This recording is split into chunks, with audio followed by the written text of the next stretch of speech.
napakaganda nitong negosyo na to mga kabisdak, kasi litaw kaagad yung pera pag ganito. So ayan, susukatan lang natin ito, yung kapal niya, kasi ang butas nito nandito, hindi kailangan lang guhitan yung kapal, tapos kung saan yung lapis, yung ginuhit nyo, yan yung tatamaan. Stop lang. Alright, so may number po yan, 12. Magandang araw po sa inyong lahat. So ayan po, yan po yung gagawin natin ngayong araw mga kabisdak. Kung nakikita nyo, ang kakapal. Oh no! Gagawin po natin hardbound yan mga kabisdak. Ito po, isa lang po yan.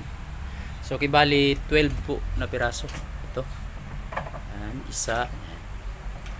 Puro makakapal po, kasi pang ano itong mga kabisdak, pang BAR. So, mayroon din tayong ginawa kanina na thesis hardbound. So ito,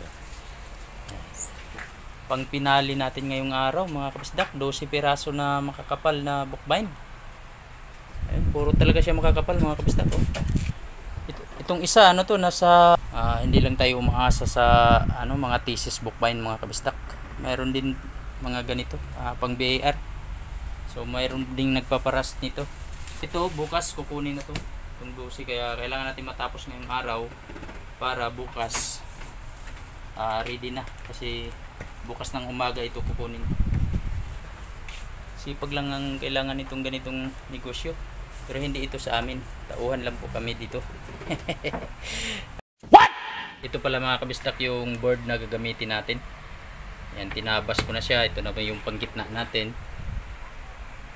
Yan, nakakat na siya ng size ng papel, kasi itong papel natin dito magkasya dun sa cutter namin, kaya nagtabas tayo ng board para diyan. So yan, wala pong trim yan, kasi makakapal siya, hindi dun magkasya sa cutter natin. Hindi ko na ipapakita sa inyo mga kabistak ko paano namin gawin ito. So mamaya na lang siguro pag natapos, mag video tayo ng konti, papakita namin sa inyo pagkatapos na, kasi medyo busy tayo, hindi tayo makapag video ng matagal. Alright mga kabistak, ayun, natapos na po i-stamp yung cover. Yan, may mga sulat na po yan, nakaragbi na din po yan mga kabistak. Yan, nandun po yung iba, tapos may mga rugby na po yun. Pa-plastic na natin yung cover. Yan, ito na yung plastic. Tapos tayo naman, yan, magtahi po tayo. Ito po yung natahi natin, mga makakapal. Alright, so yan na lang po yung hindi pa natin natapos tahiin. Tapos magmerinda muna kami, kay kakagutom mga kabisdak. Alright, so ayan, merinda muna, merinda mga kabisdak. Nakakagutom itong ginagawa natin. Natapos na natin ikabit itong 12 piraso na makakapal. Ayan na po siya. So binaliktad namin, pag ganun muna yung ano, para maging makapit yung dito niya. Ayan, so napakakapal nitong iba. Hindi ko na siya pinakita mga kabistaka doon sa mga baguhan pa lang dito sa ating channel. Hindi ko na to pinakita yung kung paano tayo magkabit, mag-plastic.